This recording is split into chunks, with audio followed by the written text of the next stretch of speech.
আসসালামু আলাইকুম প্রিয় দর্শক মণ্ডলী। বাড়ি এক লতিরাজ কচু কেমন লতি হয় বাড়ি এক লতিরাজ কচুতে আমি দেখাবো আজকে।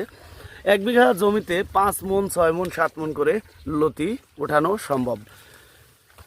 এই যে লতিটা হয়েছে এখন যদি কাটি এই জমিতে 1 বিঘা থেকে মিনিমাম 7 মন লতি কাটতে পারবো। দেখেন লতি আর লতি হয়ে আছে প্রতিটি গাছে।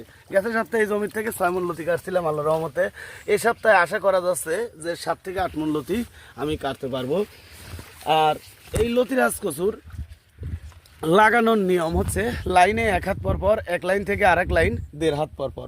তো আমি একটা জিনিস প্র্যাকটিক্যালি দেখাবো, আমি আপনাদের সামনে ওঠায় যে একটা কচুতে দেখেন প্রথম অবস্থায় যে চারা হয়েছে, চারার থেকে আবার লতি হয়েছে। এই লতিও বিক্রি করতে পারবেন। তো প্রিয় দর্শক মণ্ডলী, আপনারা যদি কোন যে লতিরাজ কচু চাষাবাদ করবেন তাহলে করতে পারেন, কারণ এটা নিচু জমির জন্য খুবই ভালো মানের একটি ফসল।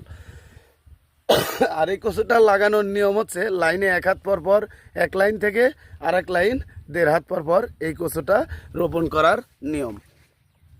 তো প্রিয় দর্শক মণ্ডলী, আপনারা যদি এই জাতের লতিরাজ কচু চাষ করতে চান তাহলে আমাদের সাথে যোগাযোগ করতে পারেন। আমরা বাংলাদেশের প্রতিটি জেলায় 2 টাকা পিস হিসেবে এই চারা সেল দিয়ে থাকি। ভালো থাকবেন, সুস্থ থাকবেন। আসসালামু আলাইকুম।